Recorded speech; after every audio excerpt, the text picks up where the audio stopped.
मुस्तफा का कोई जवाब नहीं। जिसने 11 बीवी को अपने निकाह में रखा, खतीजतुल कुबरा से पूछिए, वो कहते कि मेरे शौहर का जवाब नहीं।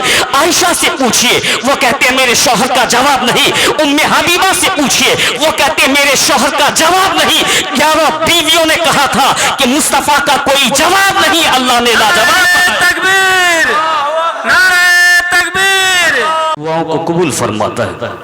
अल्लाह उसके इस अदा को पसंद फरमाता है। ऑपरेटर अगर इको कम कर सकते हैं तो कम कर दें, ताकि बिल्कुल आसान अंदाज में मैं 2-4 बातें आप तक पहुंचाना चाहता हूं।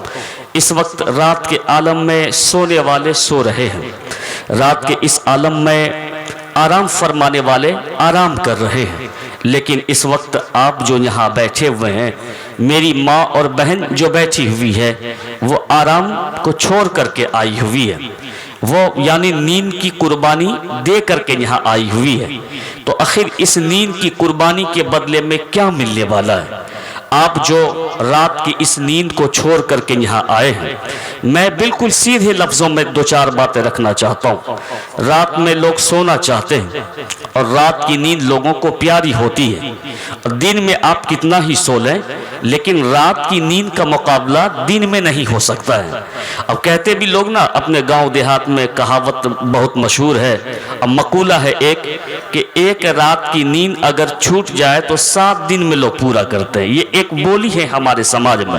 तो रात की नींद को कुर्बान करके आप यहाँ आए हैं, रात की नींद को छोड़ करके आप यहाँ आए हैं। मेरी माँ और बहन भी यहाँ बैठी हुई क्यों आई हैं? इसलिए आए हैं कि अल्लाह उसके रसूल की मोहब्बत में यहाँ सारे लोग आए हुए हैं, यानी मुस्तफ़ा जान रहमत की मोहब्बत में आए हुए हैं, अपने नबी की मोहब्बत में आए हुए हैं।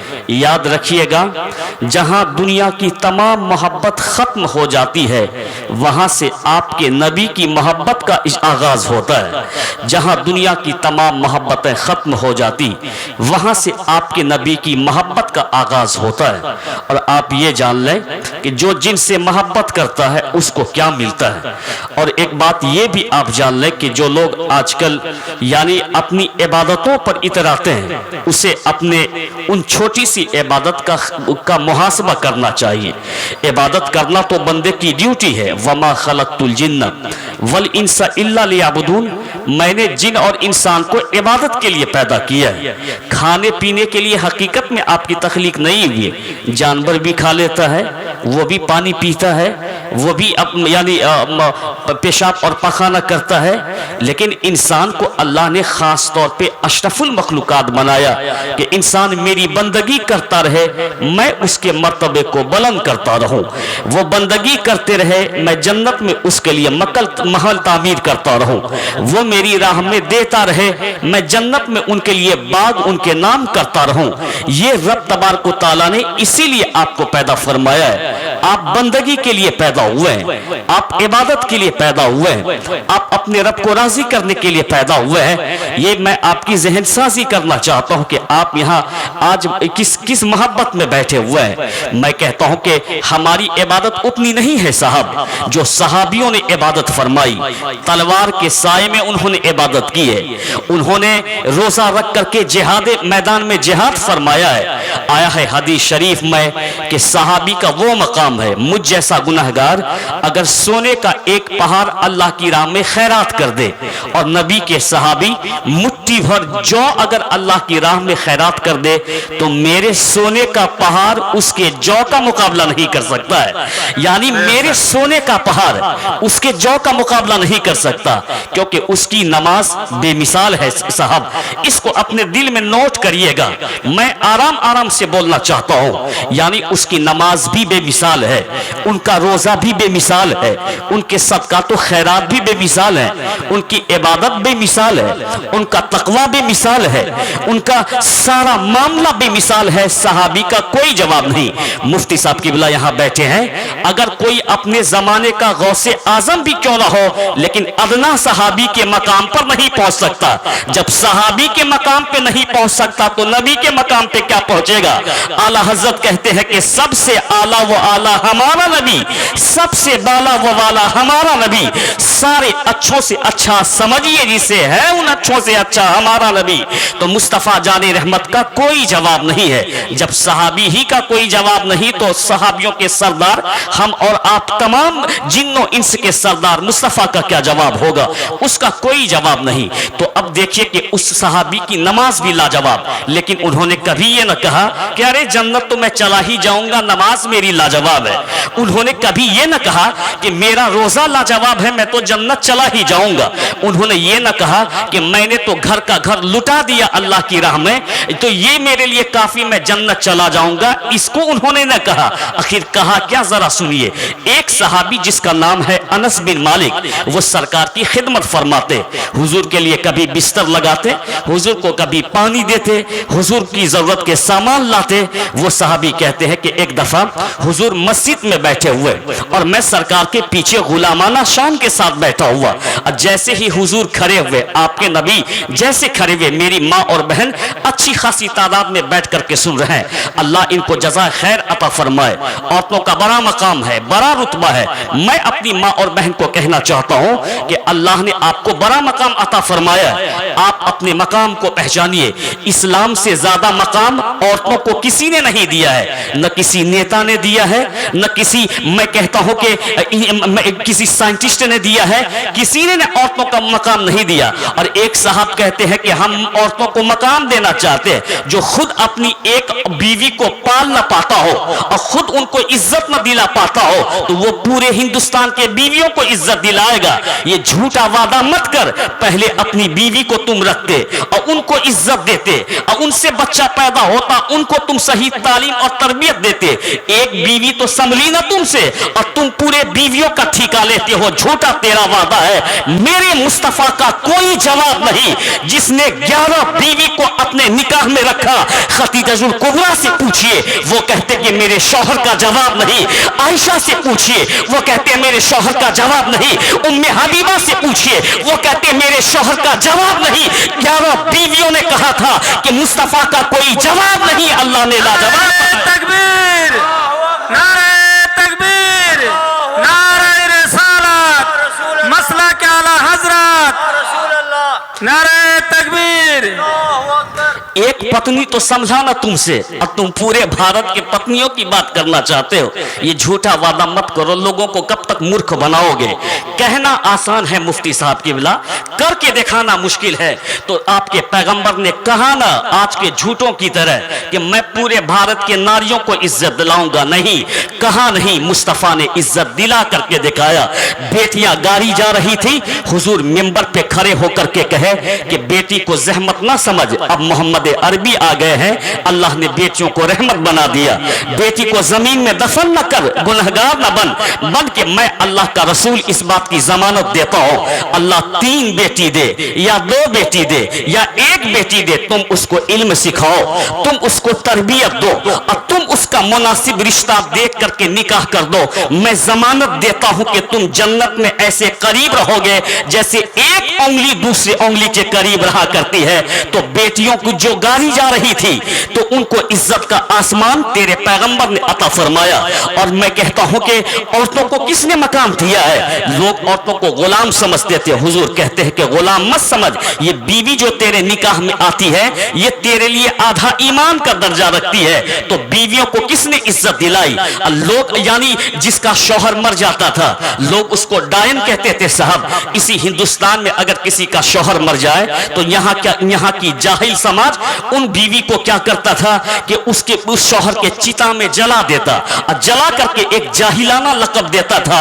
ये सती सावित्री हो गई। यानी मैं कहता हूं कि अगर किसी का शौहर मर जाए तो फिर बीवी का क्या कसूर है? क्या बीवी मौत देती है? ना बीवी मौत देती है, ना शौहर मौत देता है। जिंदगी मौत का मालिक तो रब तबारक व तआला है। अल्लाज़ी खलक़ल मौत वल हयात लियब्लुकुम अय्युकुम अहसनु अमला।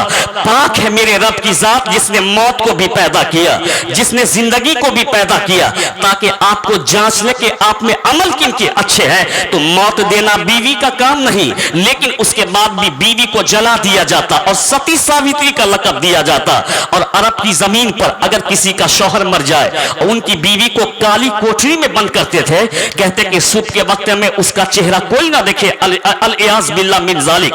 अगर उनका चेहरा देखोगे तो रोजी ना मिलेगी, ला हौल वला। जबकि कुरान में साफ अल्लाह कहता है इन्नल्लाह यर्ज़ुक़ु मन यशाउ बिग़ैरि हिसाब, जिसे चाहे अल्लाह बेहिसाब रिस्क अता फरमाता है। तो मौत देना किसी बीवी का काम नहीं, यानी रिस्क देना किसी औरत का काम नहीं, ये तो रब का काम है, वही कादिर मुतलक है। तो अब यानी मैं कहता हूं कि जिनका शौहर मर जाए तो उसको लोग अभागन तस्वुर करते थे, उसको कोई हक समाज में न था। मेरे नबी की जवानी थी और चेहरा मुस्तफा का देखें तो ऐसा लगता था कि चांद शर्माता हो मुस्तफा के चेहरे पे, यानी चांद से तशबीह देना ये भी कोई इंसाफ है। चांद में तो दाग है, मुस्तफा का चेहरा साफ है, चांद से तशबीह देना ये भी कोई इंसाफ है। चांद में तो दाग है, आपके नबी का चेहरा साफ है। तो मैं ये कहता हूं कि जिन लोगों ने कहा कि इस्लाम के पैगंबर ने अपनी ख्वाहिश के लिए निकाह किया वो जाहिल है, उनसे बड़ा कोई जाहिल नहीं। आदमी जब जवान होता है तो अब वो जवान से निकाह करना चाहता है। आकाए दो जहां ने 25 साल की जवानी में, जिस वक्त के हर कबीले का सरदार ये चाहता, मोहम्मद अरबी के किरदार का कोई जवाब नहीं। जिस वक्त मक्के के हर कबीले का सरदार ये गुण गाता था कि मोहम्मद अरबी का हुस्न भी लाजवाब, मोहम्मद अरबी का अखलाक भी लाजवाब, मोहम्मद अरबी का किरदार भी लाजवाब, मोहम्मद अरबी की जवानी बेदाग है, मैं उसको अपना दामाद बना लूं। तो जवानी में हुजूर ने किसी को पसंद न फरमाया। सरकार तो इनकलाब बर्पा करने के लिए आए थे, सरकार तो अपने गुलामों को राह दिखाने आए थे। न कहते हैं आपके इमाम अहले सुन्नत ने कहा कि वह जो न थे तो कुछ न था, अरे वह जो न हो तो कुछ न हो, जान वो है जहान की, जान है तो जहान है। तो आपके पैगंबर इंसान को इंसानियत देने के लिए आए थे, वो कोई निकाह के लिए नहीं आए थे, बल्कि वो तो निकाह के तरीके को और अपनी उम्मत को दरसे हयात और निजाम हयात देने के लिए आए थे। तो हुजूर ने जवानी में किससे निकाह किया?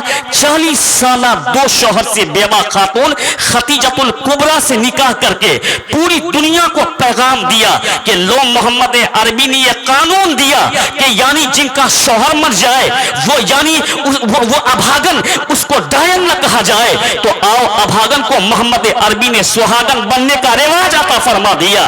तो बेटी को इज्जत मुस्तफा ने अता की, बीवी को इज्जत मुस्तफा ने अता की, माँ के कदम के नीचे जन्नत मुस्तफा ने रख दी, बहन को भाई के लिए निजात का जरिया मुस्तफा ने रख दिया। न किसी नेता ने, न किसी न्यूटन ने, न किसी अब्राहम लिंकन ने इन लोगों ने औरत की को इज्जत नहीं दी है, बल्कि इज्जत मुस्तफा जाने रहमत ने दी है। आपके पैगंबर ने औरत को इज्जत अता फरमाई है।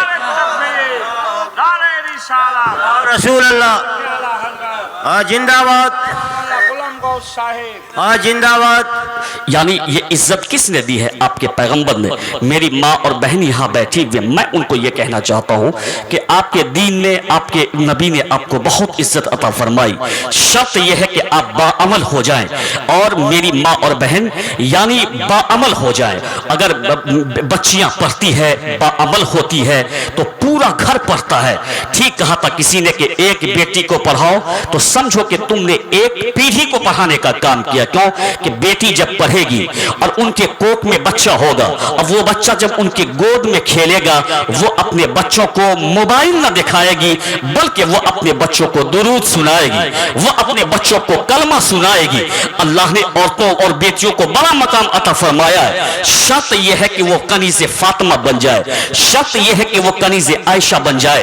एक अल्लाह के बहुत बड़े बुजुर्ग जिसको हजरत अल्लामा सुलेमान जजुली कहा जाता है, मैं बंगाल में बड़े आराम से तकरीर करता हूँ, नहीं तो बिहार में मैं बरकबार खतीब के नाम से जाना जाता हूँ, और ये मैं उर्दू बोल रहा हूँ, आपको दिक्कत ना हो इसलिए मैं आराम से बातें आप तक पहुँचाना चाहता हूँ। यानी वो बहुत बड़े बुजुर्ग गुजरे, उसका नाम क्या था? अल्लामा सुलेमान जजुली रहमतुल्लाह ताला अलैह। उसने एक किताब लिखी है जिसको दलाइल खैरात शरीफ कहा जाता है। यहाँ मुफ्ती साहब बैठे हुए हैं, ये आपको बताएंगे कि बुजुर्गों ने फरमाया है कि जो पाबंदी से नमाज पढ़े और اور نماز پڑھنے کے بعد صبح و شام اس کتاب کی تلاوت کرے تو مرنے سے پہلے پہلے اللہ اس کو ولایت کی خوشبو عطا فرما دیتا ہے. کیا فرما دیتا ہے؟ ولایت کی خوشبو اللہ ان کو عطا فرما دیتا ہے. وہ کون سی کتاب ہے؟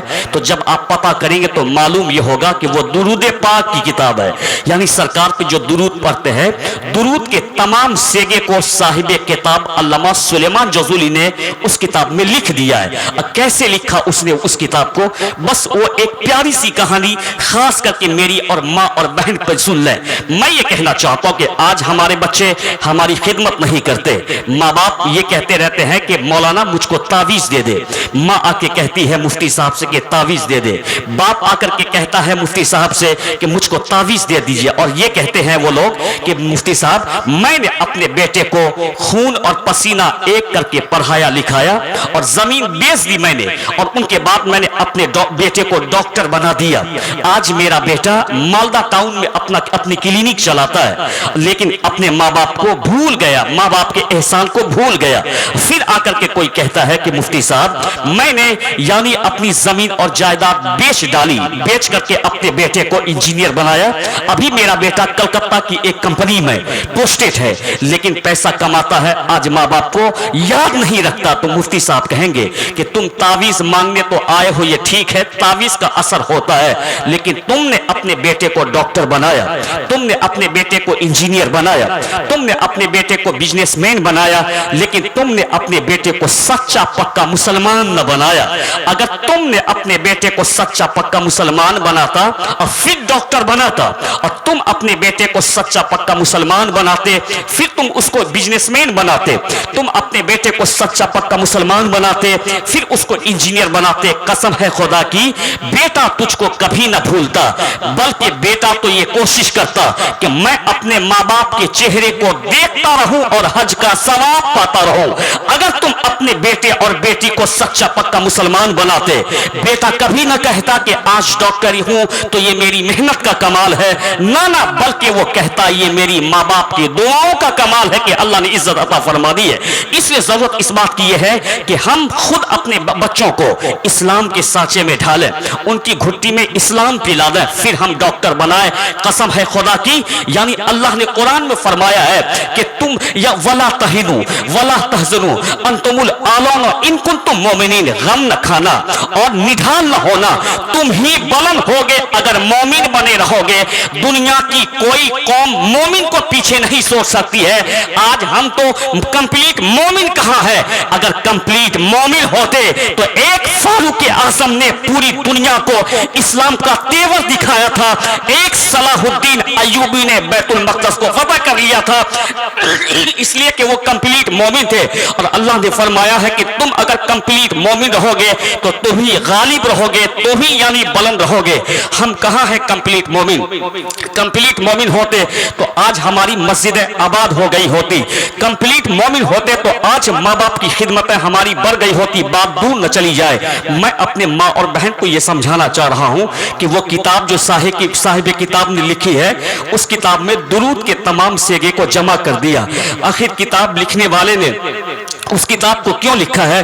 اس کتاب کو لکھنے کی وجہ کیا تھی؟ علامہ سلیمان جزولی رحمۃ اللہ تعالی علیہ. میری ماں اور بہن غور سے سنیں، اللہ کے ایک بہت بڑے بزرگ گزرے ہیں جس کو لوگ بابا فرید الدین گنج شکر رحمۃ اللہ تعالی علیہ کہتے ہیں. اتنے بڑے ولی گزرے. میری ماں اور بہن اس کو کان لگا کر کے سن لیں. آج میری ماں اور بہن کہاں اپنے بچوں سے کہتی ہے کہ بیٹا نماز پڑھ لے، کہاں اپنے بچوں سے کہتی ہے کہ بیٹا یعنی مسجد چلا جا، اس لیے کہ کہنے کے لیے پہلے اس پہ عمل کرنا پڑتا ہے. اگر میں نماز نہ پڑھوں تو کس منہ سے میں آپ کو کہوں گا کہ تو نماز پڑھ لے؟ میں اگر روزہ نہ رکھوں تو کس منہ سے آپ کو کہوں گا کہ آپ روزہ رکھیں؟ کیونکہ کہنے سے پہلے کرنا پڑتا ہے اس کو. آج کی مائیں نماز ہی نہیں پڑھتی ہے تو کہاں سے کہے گی؟ دیکھیں فرید الدین گنج شکر رحمۃ اللہ تعالی علیہ، اس کی ماں اپنے وقت کی ولیہ تھی، اس کی ماں نہایت یعنی متقیہ تھی، پرہیزگار تھی.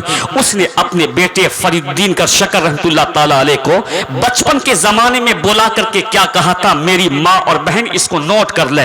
क्या कहा था? उसने कहा था जैसे बच्चे को आप स्कूल भेजते हैं तो जब बच्चा स्कूल के लिए जाता है तो पूछता है आपसे कि मेरे बाबा मैं स्कूल जाऊंगा तो मुझको क्या मिलेगा। आप बच्चों के दिल रखने के लिए कहते हैं कि बेटा अगर तू स्कूल जाएगा तो मैं रोजाना तुमको टॉफी दूंगा। आप उसका दिल रखने के लिए कहते हैं कि बेटा अगर तू स्कूल जाएगा तो मैं तुमको यानी अब मैं तुमको बिस्किट लेकर के दूंगा। अगर तुम रोजाना स्कूल जाओगे मैं तुमको मिठाई लेकर के दूंगा।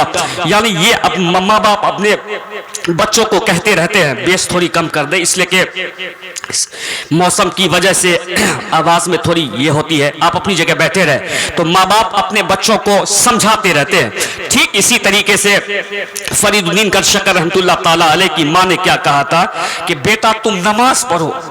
ये कहा था कि नमाज पढ़ो तो उसने क्या कहा था कि मेरी माँ जरा गौर से सुने कि मैं अगर जो नमाज पढ़ूंगा तो नमाज पढ़ने के बदले में मुझको क्या मिलेगा। क्योंकि वो बच्चा था, बच्चा तो बादशाह ही होता है, उसे किसी बात की फिक्र नहीं होती है। तो उनकी माँ ने दिल रखने के लिए कहा था क्योंकि उनके बेटे शक्कर खूब खाया करते थे, जिसको आप शक्कर कहते हैं, खूब खाया करते थे। तो उसकी माँ ने कहा था बेटा तू जब नमाज पढ़ेगा ना तो तुमको यानी शक्कर मिल जाया करेगा। अब देखें अपने बेटे को नमाज की दावत देने के लिए, अपने बेटे को नमाज की तरफ मुतवज्जह करने के लिए उस माँ ने कितनी अच्छी तरकीब निकाली। और जब उनका बेटा मुसल्ले पे खड़ा होता था तो माँ शक्कर का एक पुड़िया मुसल्ले के नीचे रख देती थी और उनके बाद उनके बेटे नमाज से फारिग होते। अब पलट कर जब मुसल्ला पलटा के देखते तो शक्कर का पुड़िया मिल जाता, खुश हो जाते और कहते मेरी माँ मैं नमाज पढ़ता रहूंगा। लेकिन एक दिन जैसे ही उनके बेटे मुसल्ले पे खड़े हुए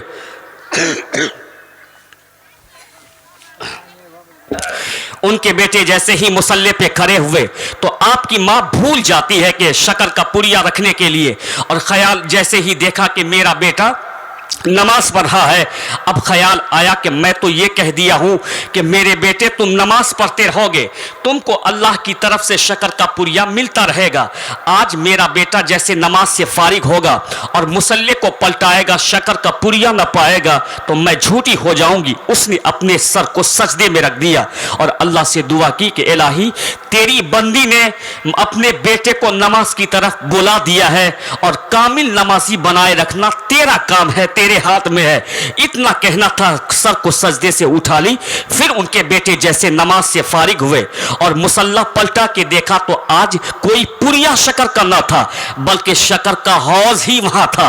शक्कर ही शक्कर उसने देखा, शक्कर का खजाना उनके बेटे को मिला। दौड़ करके अपने माँ के पास जाते हैं और कहते कि मेरी माँ आज तक तो मुझको एक पुड़िया मिलता था लेकिन आज मैंने शक्कर का खजाना ही पा लिया। माँ मुस्कुरा करके कहती है कि अब तक तो तेरी माँ इंतजाम करती थी लेकिन आज तेरे रब ने इंतजाम फरमाया है। इस तरीके से उन्होंने अपने बेटे को नमाज की तरफ रागिब की। मेरी माँ और बहन कान खोल के सुन ले, तकरीर इसी को कहा जाता है कि लोगों के दिलों पे बात उतरे, लोग खुद नमाज पढ़े, अपने बच्चों को नमाज पढ़ने की दावत देते रहे। तो उन्हीं के बेटे जब बड़े हुए, जिसको बाबा फरीदुद्दीन शक्कर कहा जाता है, वो इतने बड़े वली बने कि जिस इलाके से गुजरते थे, रहने दीजिए वो आवाज ठीक हो जाएगी, जिस इलाके से गुजरते थे तो लोग गैर मुस्लिम उनके चेहरे को जब देखते तो फौरन कलमा पढ़ के मुसलमान हो जाते। एक बात मैं आपको और कहना चाहता हूं कि हमारा मजहब किसी टेंशन की दावत नहीं देता है, हमारा मजहब तो मोहब्बत की दावत देता है। और हम मुसलमान हमेशा हिंदुस्तान में ये कहते हैं कि सारे जहां से अच्छा हिंदुस्तान हमारा, हम बुलबुले हैं इसकी, ये गुलसेता हमारा। मजहब नहीं सिखाता आपस में बैर रखना, हम हिंदी हैं, हम वतन है हिंदुस्तान हमारा। तो ये सबक हमने अपने बच्चों को दिया है। हमारे मजहब ने कभी टेंशन की दावत नहीं दी, हमारे मजहब ने अखलाक की दावत दी और हमारा मजहब अखलाक ही से फैलता है, हमारा मजहब अखलाक ही से फैलता रहेगा। एक बहुत बड़े बुजुर्ग गुजरे हैं जिसको यानी बायजीद बुस्तामी कहा जाता है, जरा गौर से सुने। वो बायजीद बुस्तामी रदी अल्लाह ताला अन्हो एक दफा मस्जिद फजर की नमाज पढ़ने के लिए गए اور جیسے ہی فجر کی نماز پڑھ کر کے لوٹنے لگے تو آپ نے ایک خادم کو بلا کر کے کہا کہ یہ سامنے والے مکان میں چلے جاؤ اور معلوم کرو کہ رات کو بچہ کیوں اس مکان میں روتا ہے. آپ اس کو غور سے سنیں, ہمارے اسلام کی خوبی کو سن لیں. ارے جس مذہب نے جانور کو زیادہ بوجھ لادنے پر منع کیا ہو تو وہ مذہب کیسے انسان کو ٹارچر کرنے کا فرمان جاری کر سکتا ہے؟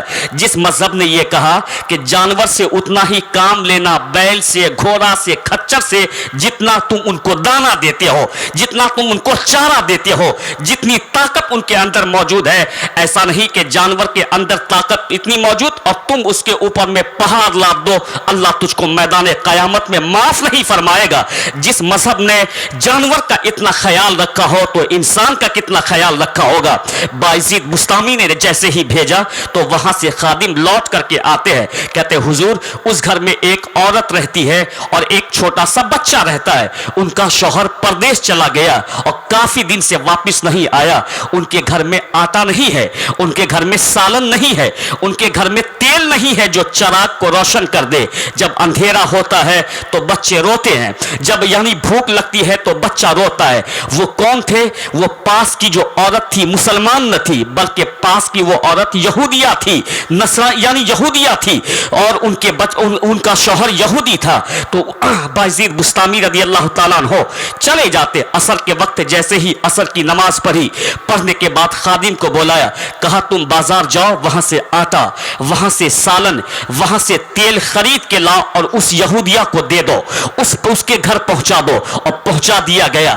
یہ معاملہ ایک دن تک نہیں مہینوں مہینے تک چلتا رہا. پھر ان کے بعد جب ان کا شوہر یہودی لوٹ کر کے آیا, اپنی بیوی کے سامنے میں گیا, ان سے معافی مانگی کہ میری بیوی مجھ کو آنے میں تاخیر ہوئی, تم کو کافی پریشانی ہوئی ہوگی کیونکہ گھر کا سامان ختم ہو گیا ہوگا, گھر میں جو تیل تھا وہ ختم ہو گیا ہوگا, تم بھی بھوکی ہوگی, میرے بچے بھی بھوکے ہوں گے. ان کی بیوی مسکراتی کہتی میرے شوہر کوئی پریشانی نہیں ہوئی. کہا کیسے؟ کہا کہ پاس میں مسلمان کے ایک بابا رہتے ہیں, جب شام ہوتی تھی تو گھر کا خرچہ اور سامان پہنچ جایا کرتا تھا. اتنا کہنا تھا. ان کے شوہر کہتے ہیں کہ آج تک تو رشتہ دار بھی رشتہ دار کے لیے اتنا نہیں کرتا ہے, آج تو اپنا اپنے کے لیے اتنا نہیں کرتا, وہ مسلمان کے بابا نے ہمارے لیے اتنا کیا ہے, چلو ان کے قدم چوم لیتے ہیں, ان کے قدم کو بوسہ دیتے ہیں, ان کا شکریہ ادا کرتے ہیں. وہ یہودی اپنی بیوی کے ساتھ اپنے بچے کے ساتھ آتے ہیں بایزید بستامی کے پاس اور ان کے قدم پہ گر کے کہتے ہیں کہ بابا آپ نے احسان کیا کہ گھر کا میرا خیال رکھا, اپنا بھی خیال نہ رکھتا ہے. نہ آپ کا مذہب ہم ایک جیسا ہے, نہ آپ ہمارے دینی بھائی ہیں, نہ آپ سے کوئی رشتہ داری ہے, ان کے بعد بھی آپ نے اتنا خیال رکھا.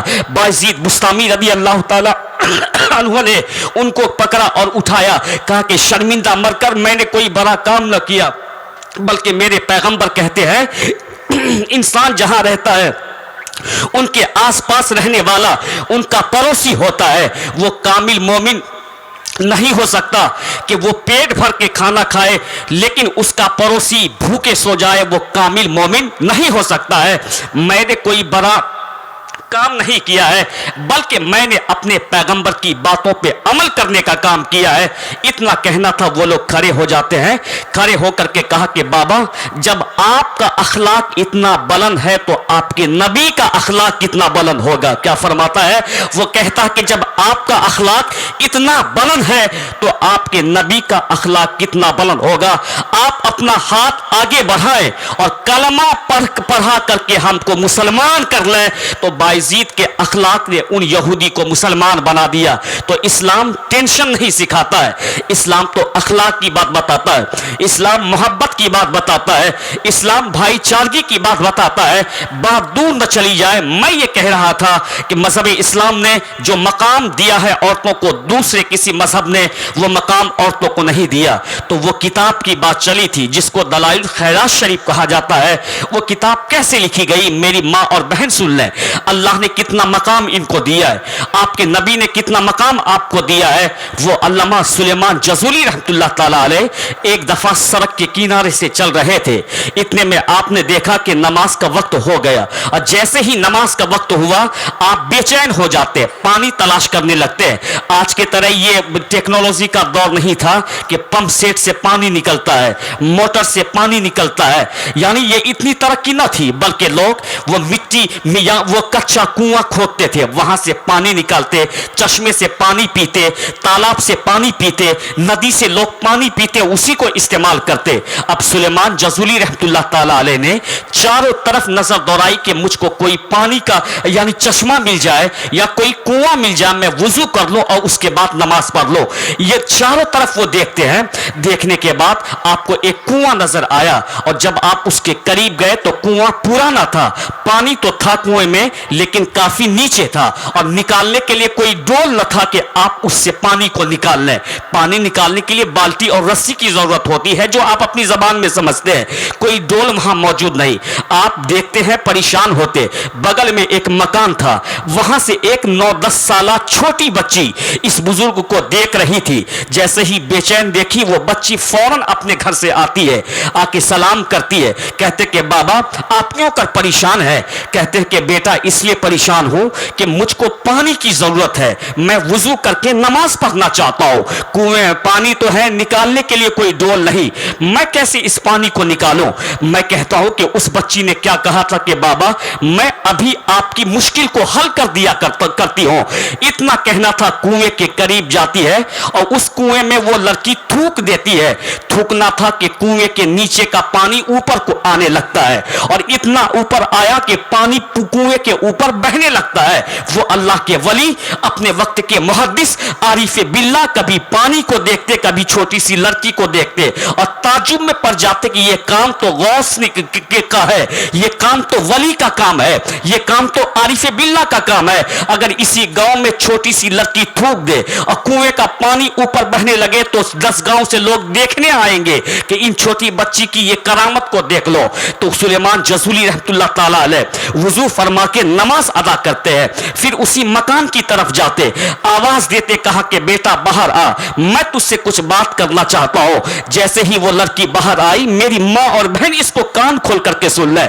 जैसे ही वो लड़की बाहर आई, आने के बाद कहा कि बेटा तू मुझको ये बता दे कि तुमने जो आज कारनामा किया है वो अपने वक्त का वली और कुतुब और कोई अब्दाल ही करता है, कोई गौस ही करता है।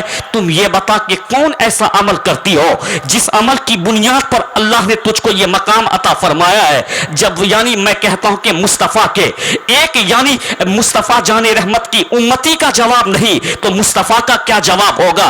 ठीक किसी ने कहा था, जब उनके गदा भर देते हैं शाहाने जमाना की झोली, मोहताज का ये आलम है तो मदीने के मुख्तार का आलम क्या होगा? तो जब उनकी उम्मती का जवाब नहीं तो मुस्तफा का क्या जवाब होगा?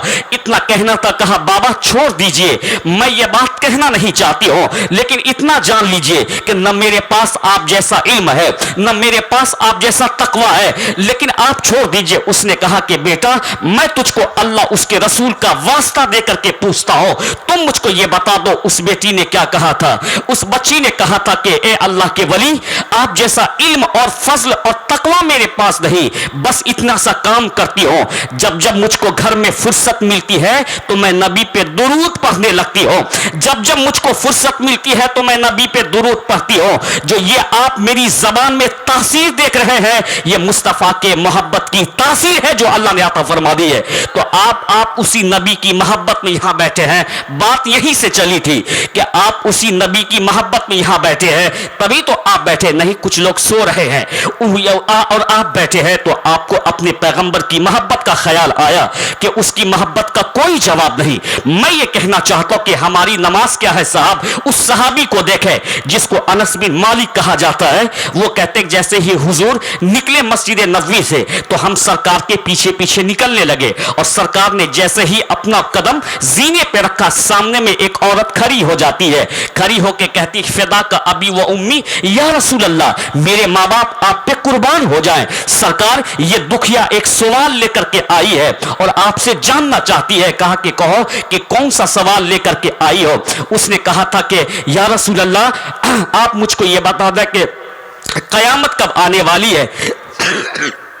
اتنا سننا تھا تو حضور مسکرا کر کے کہتے ہیں کہ تم نے تو بڑا اچھا سوال کیا کہ قیامت کب آنے والی, لیکن یہ بھی تو جواب دو کہ تم نے قیامت کے لیے کیا تیاری کر رکھی ہے. اب یہ دیکھیں کہ جو نبی کے چہرے کو دیکھتی ہو حالت ایمان میں وہ صحابیہ ہے, اس کا عمل ہماری ماں اور بہن سے کتنا اچھا ہوگا. کہہ دینا چاہیے تھا کہ یا رسول اللہ میں تلاوت کرتی ہوں, کہہ دینا چاہیے تھا کہ یا رسول اللہ میں نماز پڑھتی ہوں, کہہ دینا چاہیے تھا کہ یا رسول اللہ میں خوب عمل کرتی ہوں. نہ اس نے یہ نہ کہا کہ سرکار میرے عمل تو بڑا کمزور ہے, لیکن اتنا یہ ہے کہ میں اللہ اور اللہ کے رسول سے بے انتہا محبت کرتی ہوں. اتنا کہنا تھا حضور کے زبان سے نکلتا ہے. اور ان کے بعد انس بن مالک کہتے ہیں کہ مجھ کو اس دن اتنی خوشی ہوئی جتنی خوشی مجھ کو زندگی میں پھر دوبارہ نہیں ہوئی. حضور نے کہا تھا المرء مع من احب, انسان اسی کے ساتھ ہوتا ہے جس سے وہ محبت کیا کرتا ہے. تو انس بن مالک کہتے ہیں کہ مجھ کو اتنی خوشی ہوئی کیونکہ مجھ کو اپنے نماز پہ کوئی فخر نہیں, روزہ پہ کوئی فخر نہیں, میں خوش ہو گیا کہ میں بھی مصطفیٰ سے محبت کرتا ہوں. اور حضور کہتے ہیں کہ وہ وہی ہوگا جہاں وہ جس سے محبت کیا کرتا ہے, تو آقا جہاں ہوں گے غلام وہاں ہوگا. انس کہتے ہیں مجھے خوشی ہو گئی. تو یہی مصطفیٰ کی محبت میں آپ یہاں بیٹھے ہوئے ہیں. بس میں کچھ قیمتی پوائنٹ آپ کے سامنے میں رکھنا چاہتا ہوں. تو یہ بات میں نے آپ کی ذہن سازی کے لیے کہہ دی کہ آپ اپنی نبی کی محبت میں بیٹھے ہوئے ہیں, لیکن نبی سے محبت کا دعویٰ یعنی تب کامل ہوگا جب ہم کامل محبت کریں گے. نعرہ لگانا نبی کی محبت ہے صاحب, نعت اور درود اور سلام پڑھنا نبی کی محبت ہے صاحب, لیکن یہ بھی تو سب سے بڑی محبت یہ ہے کہ مصطفیٰ کے نقش قدم پہ چلنا, یہ سب سے بڑی محبت ہے. جس نماز کو آپ کے پیغمبر نے کہا وہ میرے آنکھوں کی ٹھنڈک ہے, اس کو پڑھنا یہ سب سے بڑی محبت ہے. یعنی جس روزہ کو آپ کے پیغمبر نے پسند فرمایا رمضان کا روزہ رکھنا یہ سب سے بڑی محبت ہے. جی یعنی مصطفیٰ جان رحمت نے جن چیزوں پہ عمل کرنے کے لیے آپ کو کہا اس پہ عمل کرنا یہ سب سے بڑی محبت ہے. جن چیزوں سے بچنے کے لیے آپ کے پیغمبر نے کہا ان سے بچنا یہ سب سے بڑی محبت ہے. تو حقیقی محبت کیا ہے کہ ہم نماز کی پابندی کر لیں, نماز پڑھا کریں. آپ کے پیغمبر کہتے ہیں, یعنی یہ بھی بخاری شریف کی حدیث میں آیا ہے, حضرت ابو ہریرہ کو بلا کر کے سرکار نے کتنی اچھی مثال دیتے ہوئے کہا تھا کہ ابو ہریرہ تم مجھ کو ایک سوال کا جواب دو. اگر کسی کے گھر کے سامنے میں نہر بہتی ہو اور وہ آدمی اس نہر میں 5 مرتبہ غسل کرتا ہو تو کیا ان کے بدن پہ کوئی میل رہ سکتا ہے؟ کیا اس کے بدن پہ کوئی دھول رہ سکتی ہے؟ میری ماں اور بہن غور سے سنتی رہیں اور ایک حدیث یہ بھی سن لیں. آپ کے پیغمبر نے کیا فرمایا کہ عورت اگر 4 کام کر لے, 4 کام کیا ہے؟ پہلا کام یہ ہے کہ عورت نماز پڑھ لے, اور اس کے بعد کیا ہے کہ یعنی عورت نماز پڑھ لے. نماز پڑھنے کے بعد یہ ہے کہ عورت پردے کا اہتمام کر لے. پردے کا اہتمام کرنے کے بعد یہ ہے کہ عورت یعنی اپنے شوہر کو خوش کر لے, اور یعنی شوہر کو خوش کرنے کے بعد یہ ہے کہ عورت اپنے شوہر کو خوش کر کے ان کے بعد یعنی تلاوت کرتی رہے. فرماتے ہیں سرکار کی جو عورت یہ 4 کام کرتی ہے جنت کا 8 دروازہ ہے, یعنی جنت کا 8 دروازہ ہے. لیکن حضور کہتے ہیں کہ جب وہ عورت گزرے گی تو اس کو منع فرشتہ نہ کرے گا کہ تم اس دروازے سے جاؤ, تم اس دروازے سے جاؤ. جو عورت یہ 4 کام کر لے گی اللہ کہے گا کہ اے میری بندی جنت کے جس دروازے سے تیرا دل کرتا ہے داخل ہو جا جنت میں. یہ 4 کام میری ماں اور بہن کر لے, نماز پڑھنا, روزہ رکھنا, اور ان کے بعد پردے کا اہتمام کرنا. پھر ان کے بعد میں یہ کہتا ہوں کہ اپنے شوہر کے دل کو اپنی خدمت سے جیت لینا. یہ 4 کام میری ماں اور بہن کر لے تو اللہ کے حضور اللہ کے نبی نے فرمایا کہ تم جنت کے 8 دروازوں میں سے جس دروازے سے چاہو اندر داخل ہو جاؤ. یہ مقام آپ کے پیغمبر نے بتایا ہے, اس لیے اس پہ عمل کرنا ضروری. کیا کہا حضور نے کہ 5 مرتبہ کوئی نہر میں غسل کر لے. اب میں حضور کے سوال کو آپ ہی کی طرف کہتا ہوں کہ اگر کوئی 5 مرتبہ ندی میں نہاتا ہو تو ان کے جسم پہ کوئی دھول رہ سکتی ہے؟ ہے سب کا جواب یہی آئے گا کہ بالکل دھول نہ رہے گی۔ مولانا اگر ایک ہی مرتبہ اچھے سے غسل کر لے تو دھول ختم ہو جاتی ہے، اب 5 مرتبہ غسل کرنا تو یہ تو غسل پہ غسل ہو گیا اور بھی ان کا بدن صاف ہو جائے گا، اتنا کہنا تھا۔ حضور کہتے ہیں کہ اس مثال کو نماز کے لیے سمجھ لو، جیسے نہانے کے بعد جسم سے دھول ختم ہوتا ہے ویسے نماز پڑھنے کے بعد دل کا دھول ختم ہو جایا کرتا ہے، دل کی یعنی قدورت اور زنگ ختم ہو جاتی ہے، اور بلکہ گناہوں کی تکفیف ہوتی ہے۔ جب بندہ نہاتا ہے تو میل دور ہوتا ہے، جب بندہ فجر پڑھتا ہے تو گناہ دور ہو جایا کرتا ہے، دل صاف ہو جایا کرتا ہے۔ اس لیے آپ کے پیغمبر نے فرمایا کہ اس کو سمجھ لو، فجر کی نماز پڑھنا سمجھو کہ یعنی اپنے دل کو دھونا ہے، ظہر کی نماز پڑھنا اپنے دل کو دھونا ہے، اپنی روح کو دھونا ہے، عصر کی نماز پڑھنا اپنے دل اپنے روح کو دھونا ہے، مغرب کی نماز پڑھنا اپنے دل اپنے روح کو دھونا ہے، عشاء کی نماز پڑھنا اپنے دل اپنے روح کو دھونا ہے۔ اس لیے نماز کی پابندی کرتے رہیے، جو نبی سے محبت کرے گا وہ ان کی اداؤں پہ عمل کرے گا، جو کسی سے محبت کرتا ہے وہ ان کی اداؤں پہ عمل کرتا ہے۔ یہ ہماری محبت کی کمزوری ہے کہ ہم آقائے دو جہاں سے محبت تو کرتے لیکن کامل محبت نہیں کرتے۔ محبت اگر سیکھنی ہو تو صدیق اکبر سے سیکھ لیا جائے، محبت اگر سیکھنی ہے تو فاروق اعظم سے سیکھ لیا جائے، محبت اگر سیکھنی ہے تو میں کہتا ہوں کہ عثمان غنی سے سیکھ لیا جائے، محبت اگر سیکھنی ہے تو مولا علی سے سیکھ لیا جائے۔ نماز روزہ تو یہ فرض ہے ہمارے اوپر، لیکن محبت کس کو کہتے ہم کیوں نہیں عبداللہ ابن عمر سے پوچھ لیں، وہ چیز جس کے بارے میں سرکار نے یہ نہ فرمایا کہ یہ تیرے اوپر لازم ہے۔ عبداللہ ابن عمر کو دیکھ لیجئے، دیوانہ ہو تو ایسا۔ آج ہم دیوانہ کہاں ہے مصطفیٰ جان رحمت کا؟ ہم دنیا کے دیوانے ہیں، ہم کرکٹر کے دیوانے ہیں، ہم ایکٹر کے دیوانے ہیں، یعنی لوگ ایکٹریس کے دیوانے ہیں۔ مصطفیٰ کے دیوانے ہوتے تو ڈاکٹر اقبال نے نہ کہا تھا کہ کی محمد سے وفاتو نے تو ہم تیرے ہیں، یہ جہاں چیز ہے کیا لوح و قلم تیرے ہے۔ اس لیے میں کہنا چاہتا ہوں کہ مصطفیٰ کے دیوانے بن کر کے دے تو یعنی ساری نعمتیں اور راحت اللہ نے تیرے حق میں رکھ دی ہے۔ اب ذرا میں آپ کو یہ سمجھانا چاہتا ہوں، عبداللہ ابن عمر رضی اللہ تعالیٰ عنہ جلیل القدر صحابی رسول ہیں، مدینہ سے نکلتے ہیں، مکہ کی طرف روانہ ہوتے جیسے ہی یعنی درختوں سے گزرنے لگے، ببول کے درخت سے گزرنے لگے تو آپ نے اپنی سواری روک دی۔ روکنے کے بعد عبداللہ ابن عمر نے اپنا امامہ جو ہم یہاں پہنے ہوئے یا مفتی صاحب کی بلا کے آپ سر پر دیکھ رہے ہیں، اسی امامے کو اٹھایا، اس نے اپنے سواری کو روک دیا، گھوڑا ہو یا کھچر ہو اس کو انہوں نے روک دیا۔ روکنے کے بعد اپنے اس امامے کو سر سے اتار لیا اور ببول کے درخت کے کانٹے میں پھنسا دیا اور سارے لوگ دیکھ رہے ہیں۔ پھر ان کے بعد اس کو چھڑایا اور پھر اپنے سر پہ پہن لیا۔ ذرا غور سے دیکھیں کہ دیوانہ کس کو کہا جاتا ہے، محبت کس کو کہا جاتا ہے۔ تمام لوگ کہتے کہ عبداللہ اگر خود بخود تیرا یہ امامہ اگر ببول کے درخت کے کانٹے میں پھنس جاتا اور پھر ان کے بعد تم اپنی سواری کو روک کر کے چھوڑاتے تو بات سمجھ میں آتی۔ یہ تو بات سمجھ میں ہی نہیں آئی کہ تم نے خود اپنی سواری روک دی اور روکنے کے بعد تم نے خود اپنا امامہ اس میں پھنسا دیا اور پھنسانے کے بعد تم نے خود اس امامے کو اپنے سے چھڑایا ہے۔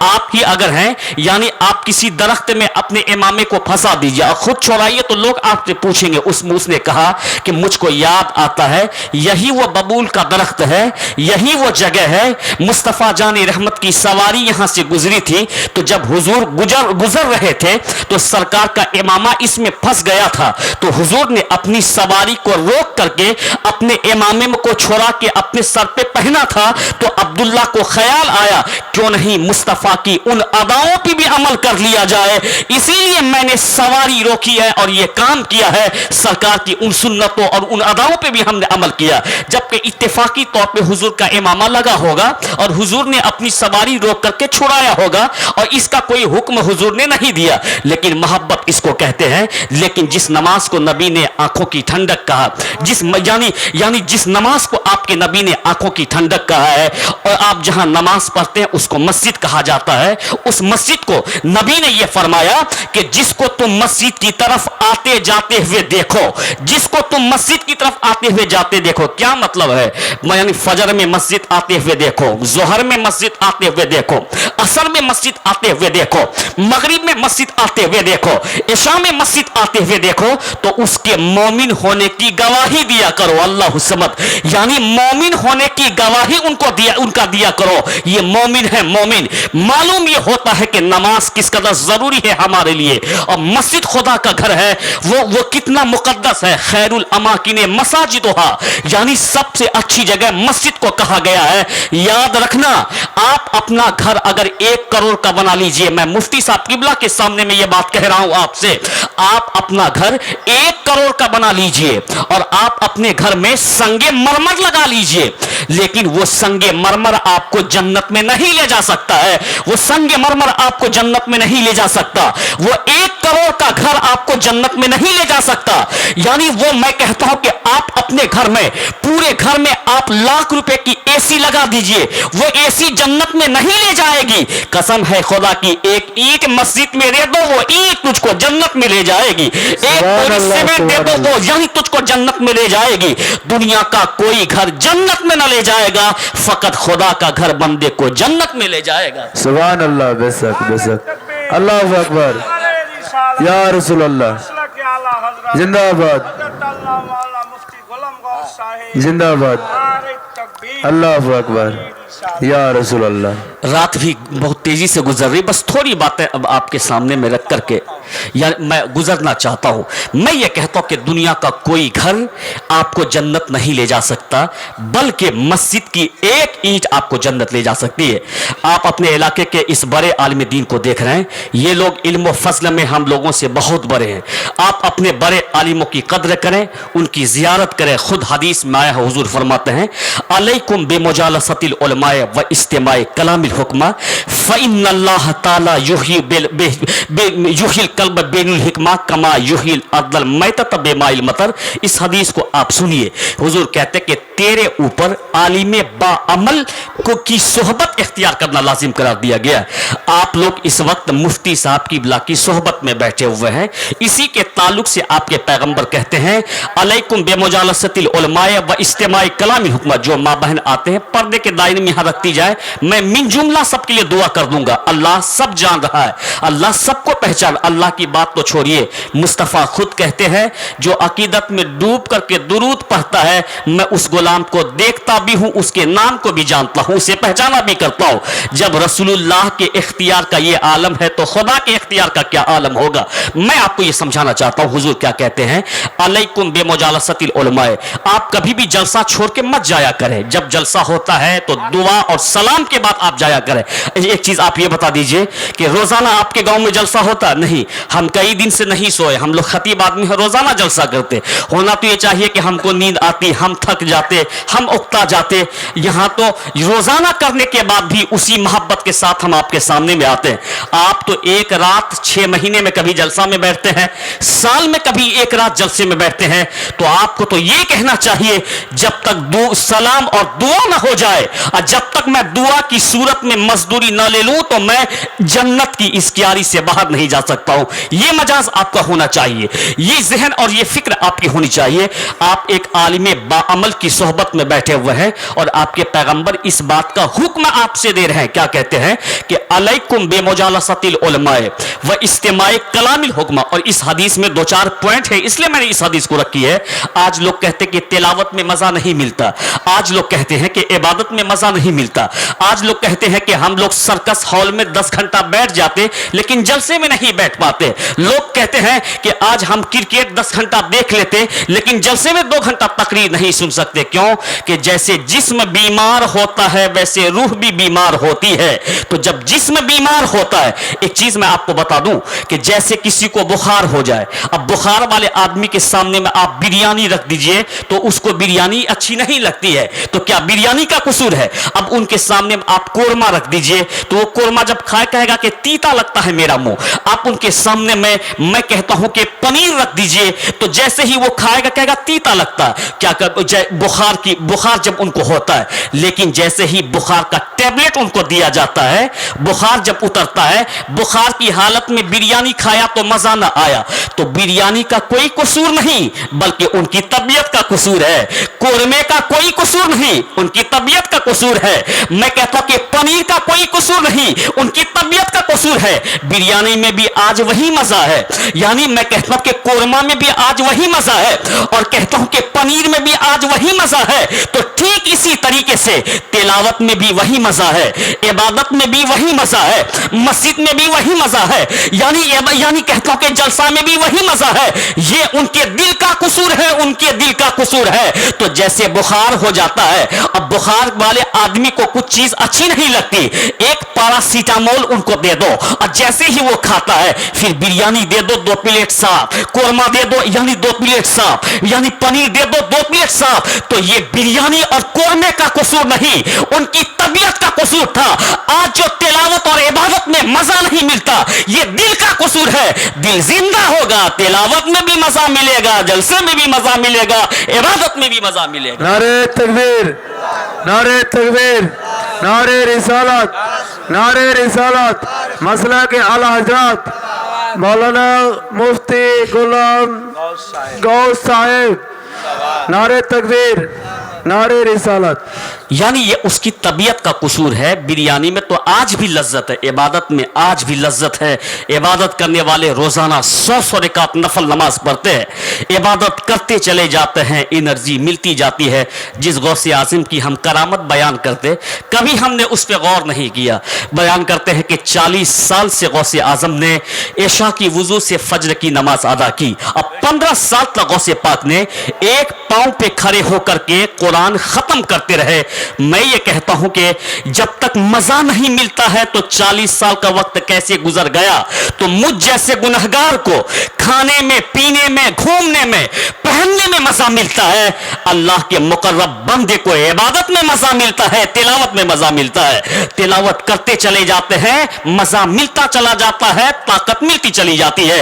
इसलिए मैं उस हदीस को पूरी करना चाहता हूं। आज आप मुफ्ती साहब की बिला और आलिम की सोहबत में बैठे, आपके पैगंबर कहते हैं अलैकुम बेमुजालसतिल उलमाए व इस्तिमाए कलामिल हुक्मा फ इन्नल्लाह ताला युहील कल्ब बिनूरिल हिकमा कमा युहील अर्दल मैतत बेमाइल मतर। हुजूर कहते हैं तेरे ऊपर ये लाजिम है, नेसेसरी है, जरूरी है कि तुम एक आलिम बाअमल की सोहबत में बैठ जाओ। जैसे आप बैठे हैं तो इससे ये पता चलता कि जलसे में भी बैठना आपके लिए जरूरी है, क्योंकि आप मदरसे में नहीं बैठ सकते तो जलसे में बैठना आपके लिए जरूरी है। आपके पैगंबर कहते हैं कि आलिम बाअमल की सोहबत में बैठना जरूरी, व इस्तेमाए कलामिल हुक्मा, और उन यानी अकलमंद यानी आलिम बाअमल की गुफ्तगू को सुनना भी आपके लिए लाजिम है। और एक चीज ये भी यहां से जान करके जाइए कि जैसे आप मुफ्ती साहब की बिला की एक सोहबत में बैठे और इनकी बड़ी प्यारी गुफ्तगू आपने मुझसे पहले समाअत की, तो इसके जरिए आपको क्या मिला वो मैं बताना चाहता हूं। ये देहात का गालिबन इलाका है, यहां खेतियां होती है। मेरे चचा, मेरे दादा की उम्र के लोग बताएंगे, जो जमीन यानी जिस जमीन पे 10 साल तक खेती नहीं की जाए, ये जमीन है, आप इसमें 10 साल खेती न कीजिए, फिर उनके बाद चाहिए कि हम यहां धान लगा दें, मकई लगा दें, गेहूं लगा दें, तो कोई माहिर किसान ये कहेगा कि ये जमीन बंजर हो चुकी है, ये जरखेज नहीं है, यहां पे धान लगाओगे, यहां पे तुम गेहूं लगाओगे, यहां मकई लगाओगे तो फसल नहीं होगी, क्योंकि जमीन बंजर हो चुकी है। अब जब लगाना है तो जरखेज बनाओ। कैसे जरखेज बनाएंगे? इसकी जुताई करिए आप खूब, इसकी सिंचाई कीजिए खूब। आप जब जुताई सिंचाई के बाद जमीन जरखेज होगी, आप वहां लगाएंगे धान, आप वहां लगाएंगे मकई, आप लगाएंगे वहां सरसों, तो वहां से अच्छे अच्छे पौधे निकलेंगे, फसलें अच्छी होगी। तो इसी तरीके से यानी जब जमीन बंजर होती है, जमीन मुर्दा होती है, उसी की मिसाल इस हदीस में दी गई। आपके पैगंबर कहते हैं अलैकुम बेमुजालसतिल उलमाए व इस्तिमाए कलामिल हुक्मा फ़इन्नल्लाह ताला युहील कल्ब बेनुल हिकमा कमा युहील अर्दल मैतत बिमाइल मतर। जैसे हुजूर कहते हैं कि तेरे ऊपर आलिम की सोहबत इख्तियार करना और उनकी गुफ्तगू को सुनना लाजिम करार दिया, और आपने उनकी सोहबत इख्तियार की, उनकी गुफ्तगू को सुना, तो आपको क्या मिलता है? हुजूर कहते कि फ़इन्नल्लाह ताला युहील कल्ब बेनूरिल हिकमा, तो अल्लाह आपके दिल को हिकमत के नूर से जिंदा फरमाता है। कमा युहील अर्दल मैतत बिमाइल मतर, ऐसे ही जिंदा फरमाता जैसे आसमान के पानी से जमीन को जिंदा फरमाता। सावन और भादो जब आता है तो हर तरफ हरियाली नजर आती है। क्या मतलब? आसमान का पानी जमीन को जिंदगी अता करता है। इस आलिम बाअमल की सोहबत आपके दिलों को जिंदगी अता किया करती है। तो जब आप बैठते हैं जलसे में तो दिल नरम होने लगता है। अगरचे कोई नमाज न पढ़े लेकिन जज्बा बेदार होता है कि मैं नमाज पढ़ूंगा। क्यों? कि ऐसे की सोहबत में जब कोई बैठता है तो अल्लाह हिकमत के नूर से उसके दिल को जिंदा फरमाता। और होता यह है कि बहुत सारे बेनमाजी तौबा करके नमाजी हो जाते हैं। बहुत सारे झूठ बोलने वाले लोग तौबा करके झूठ से अपना दामन छुड़ा लेते हैं। बहुत सारे लोग नमाज न पढ़ने वाले, मस्जिद न जाने वाले, वो नमाज पढ़ने लगते हैं और अल्लाह के घर की अहमियत को, उसकी कदर को, उसकी तामीर को अपने लिए जरूरी समझने लगते हैं। इसीलिए आपके पैगंबर कहते हैं कि आलिम की सोहबत में बैठो, उनकी गुफ्तगू को सुनो। जब बैठोगे, उनकी गुफ्तगू को सुनोगे तो तेरा दिल जिंदा होगा, और ऐसे ही जिंदा होगा जैसे आसमान के पानी से जमीन जिंदा होती है। उसी तरीके से आलिम की सोहबत से आपका दिल जिंदा होता है।